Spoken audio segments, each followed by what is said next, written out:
Welcome viewers.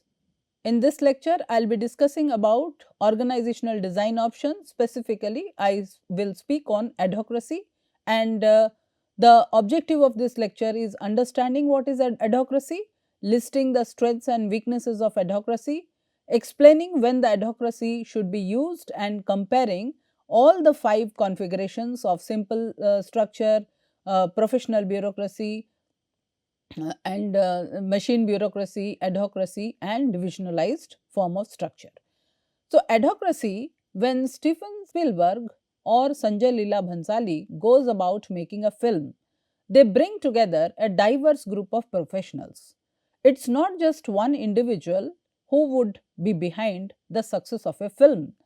There is a whole team of group of individuals with their specific or with their expertise or talent. So, this team comprises of the producers, script writers, film editors, actors and a set of designers. Hundreds of specialists exist for completing one task of making a movie. So, they may be called back by the producers when they begin another film, but that is irrelevant when the current project begins. So, project after project, people come join together based on their professional competence. Adhocracy is basically professionals frequently find themselves with overlapping activities because no formal rules, regulations are there. There is high flexibility, agility provided to guide the members, and there are no rules, regulations to guide execution of tasks or to guide members. So, these professionals frequently find themselves with overlapping activities because there are no formal rules, regulations which are there in place to guide them to perform a task. So, there is more of agility, flexibility in such assignments. While there is a production schedule, it is often modified to take into consideration unforeseen contingencies.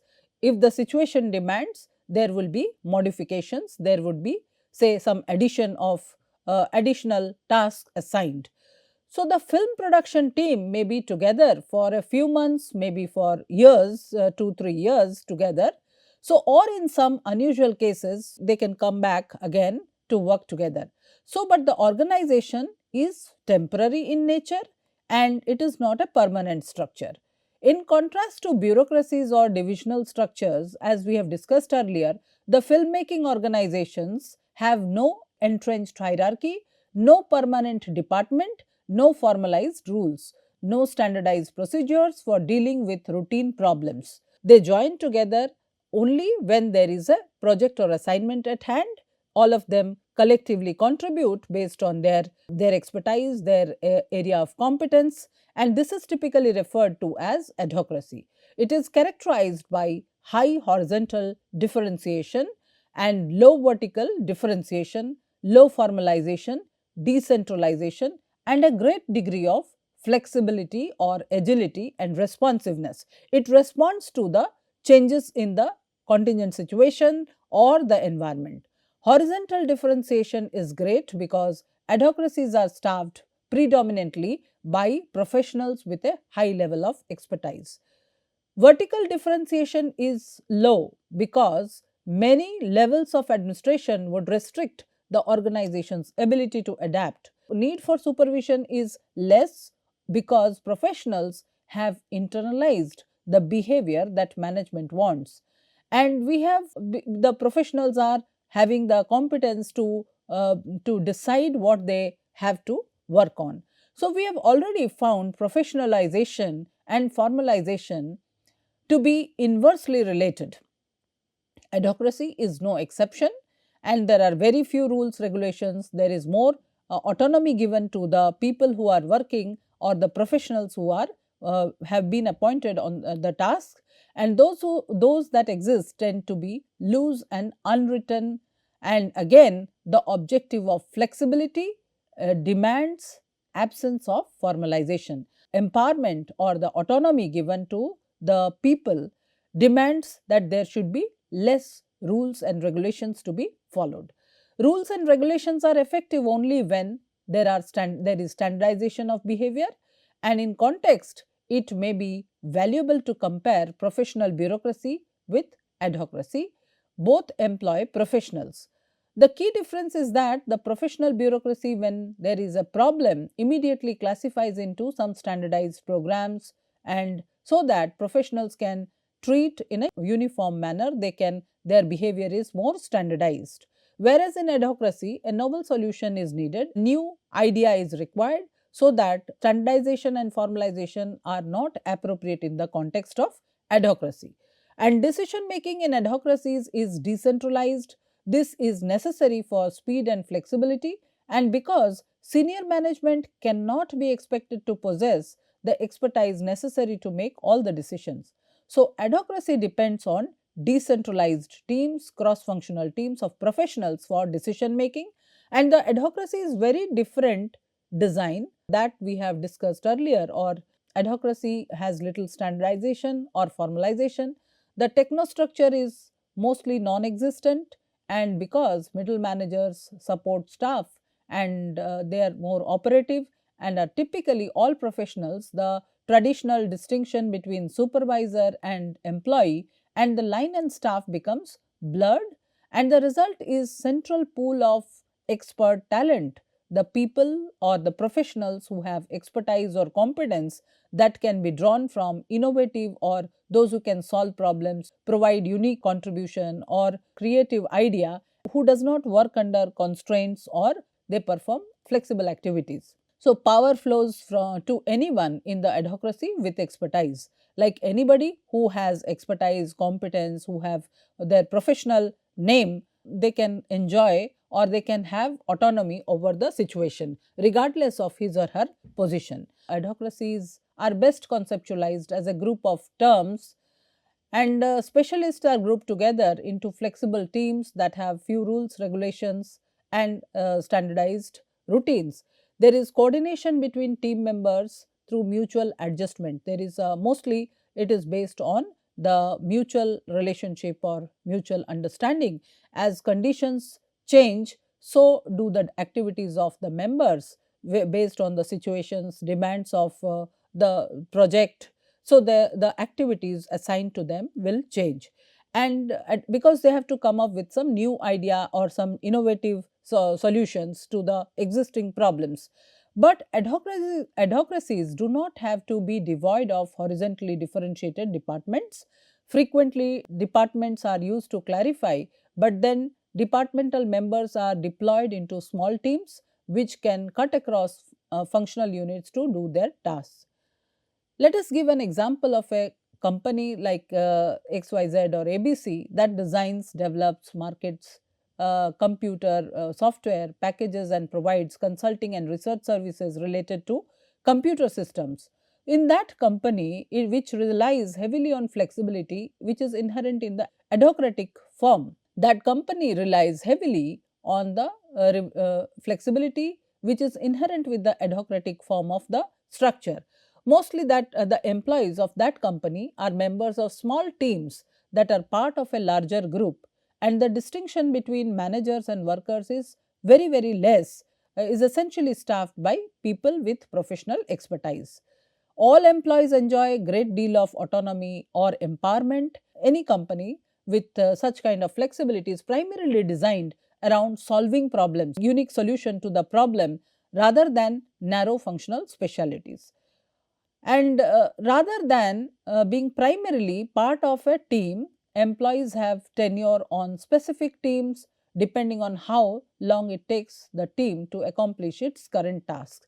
So, I will give you one example here, like there are online examinations being conducted, mostly graduate aptitude test or the joint entrance examination or the NEET examination are being conducted through online mode, where it depends on the organization which is conducting these online examinations. They depend on the technology support from organizations like TCS Ion, who provide their facility. IonZ provides a facility, TCS provides the solutions to conduct the massive online examination. So, in that case, there are teams from different organizations which are working to provide unique solutions, And say, so for example, to provide unique foolproof examination, the robust examination system of GATE and JEE has been conducted with association of several teams, virtual teams, who join together based on their professional competence and expertise. TCS provides the technical expertise, their online support to conduct the examination, and the IIT staff or the IIT professors, they give their questions, they prepare the question papers based on their professional competence. So, this is one of the examples. There is autonomy as well as they are working in coordination with each other. So, in this, the primarily structure of this particular setup is designed based on the purpose of solving problems rather than narrow functional specialities. What is the strength of adhocracy? The history of adhocracy can be traced to the development of task forces during the World War II, when the military created ad hoc teams that were disbanded after completion of their mission. As in the prior case, the example of conducting an online examination like GATE and JEE, or once the assignment is accomplished, all the teams which were joining together for completing the task, they disband after the task has been completed. Similarly, as in case of this concept has emanated from the World War II, when the military created ad hoc teams that were disbanded after completion of their mission. So, there were no rigid time span for their existence. Teams could last a day, a month, or a year, and roles are performed in the teams were interchangeably, and depending upon the nature and complexity of the mission, the group could be divided into subunits and each responsible for different facets of the job to be performed. The advantages of these ad hoc teams include their ability to respond rapidly to change and innovation, and to facilitate coordination of diverse specialities.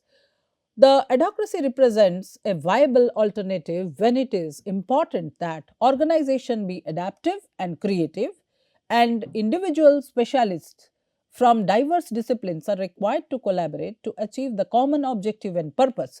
Tasks are technical, non-programmed, and too complex for any one person to handle. It requires the collective association of people with their specialities or expertise. Let us count some weaknesses of adhocracy. On the negative side, conflict is very natural part of adhocracy. There are no clear boss subordinate relationship. People join together based on the purpose of the project, and once the project is complete, they leave that particular project. So, the group disassociates. Ambiguities exist over authority and responsibilities. There are sometimes, because people are from different organizations based on their professional expertise, there are no clear rules, regulations, or formalization. There is likely to be some ambiguity over authority and responsibility, like who should be leading and who should have the power or who should be accountable. So, activities cannot be compartmentalized. In short, adhocracies lack the advantage of standardization of work. Adhocracies can create social stress and psychological tensions to its members.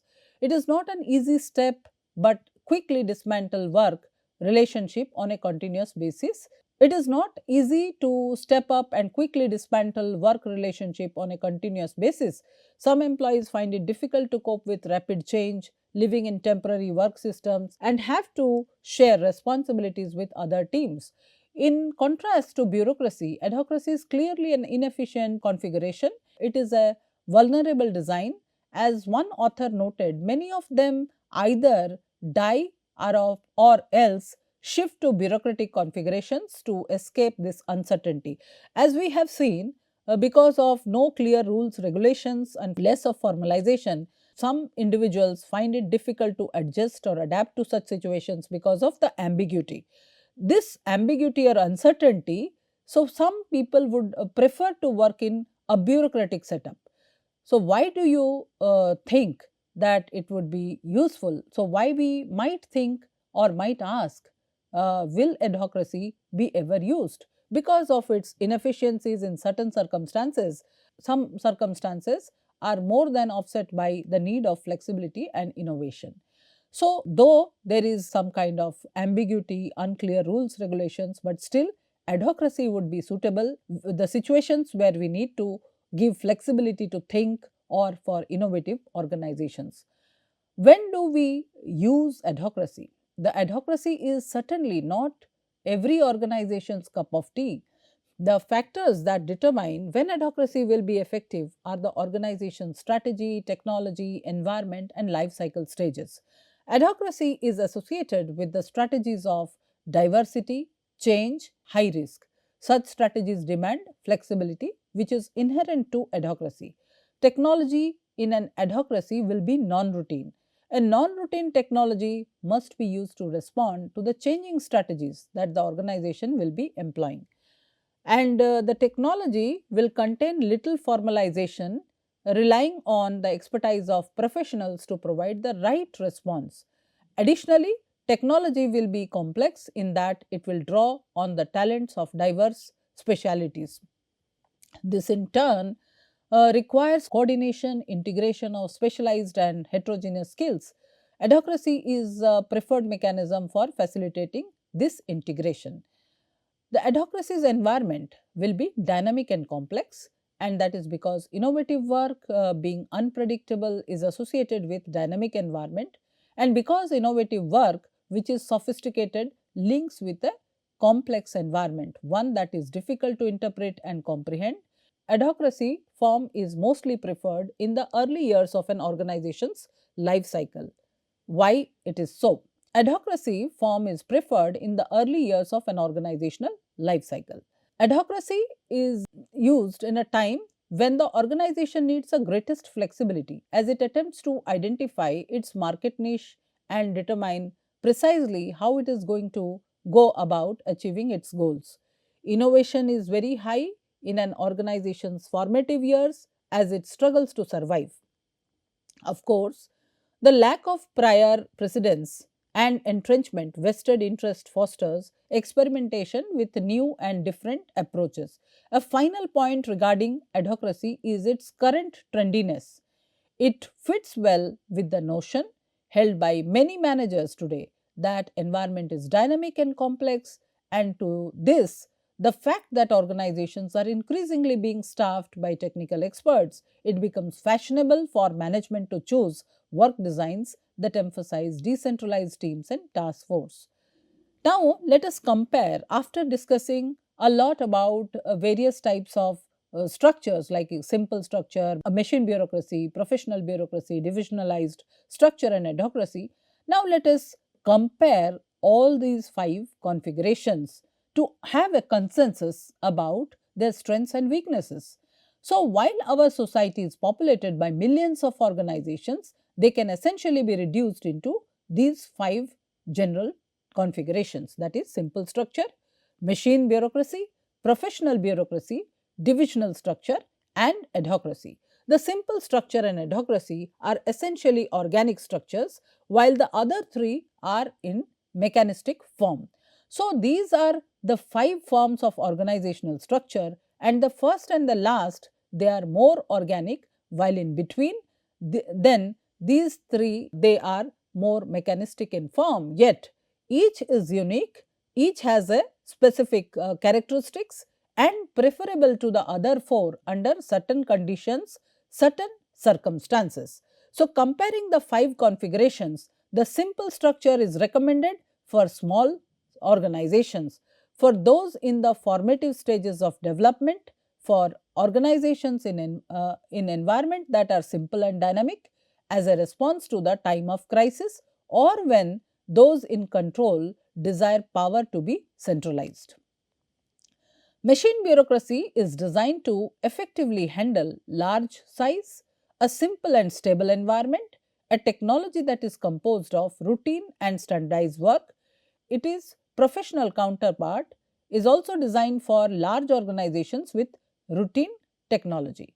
So, however, the professional bureaucracy's members are technical specialists confronting a complex environment.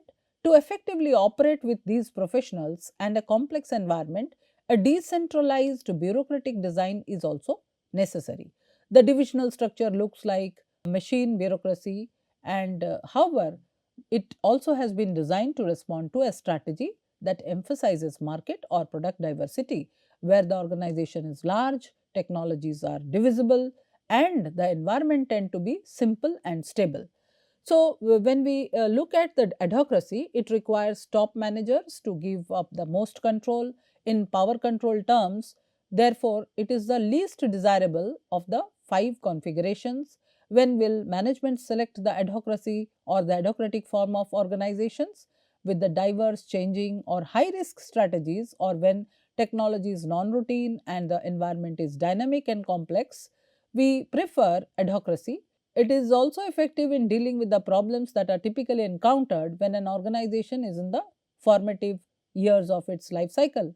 However, since the simple structure is also well designed to deal with the problems in the organization's formative phase, and while maintaining centralized control, simple structure is likely to be more widely adopted in organizations' early years. Lastly, when we look at the overall characteristics of the five different types of organizational configuration, like simple structure, machine bureaucracy, or professional bureaucracy, divisional structure, and adhocracy, we must look at each of the characteristics based on the specialization, formalization, centralization, environment, and general structural classification to see the strengths and weakness of each one of them.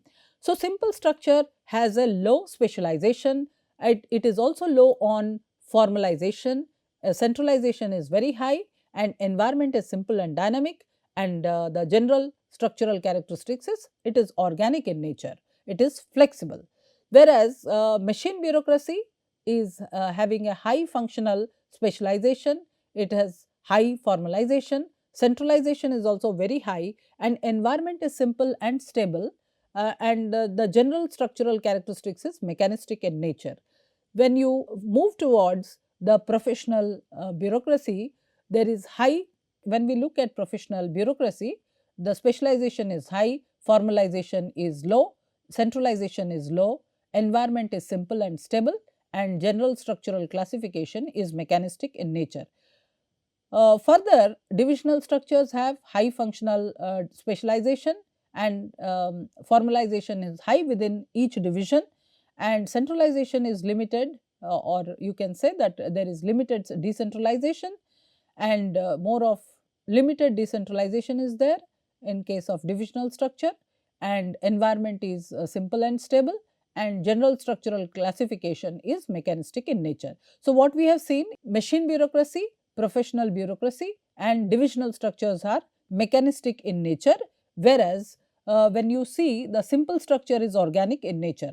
Adhocracy, its specialization is high and formalization is low, centralization is low, environment is complex and dynamic, and general structural classification is organic in nature. When we look at these five, there is more of the simple and adhocratic structure, they are organic in nature, and the rest three, that is machine, professional, and divisional structure, they are bureaucratic or mechanistic in nature. To conclude, in this section started discussing about the adhocracy, its strengths and weaknesses. Further, we have tried to compare and contrast the five different forms of structure or structural configuration, that is simple structure, professional bureaucracy, machine bureaucracy, divisional structure, and the adhocracy. And we summarize the discussion with the comparison between this and identifying their strengths and weaknesses. Thank you.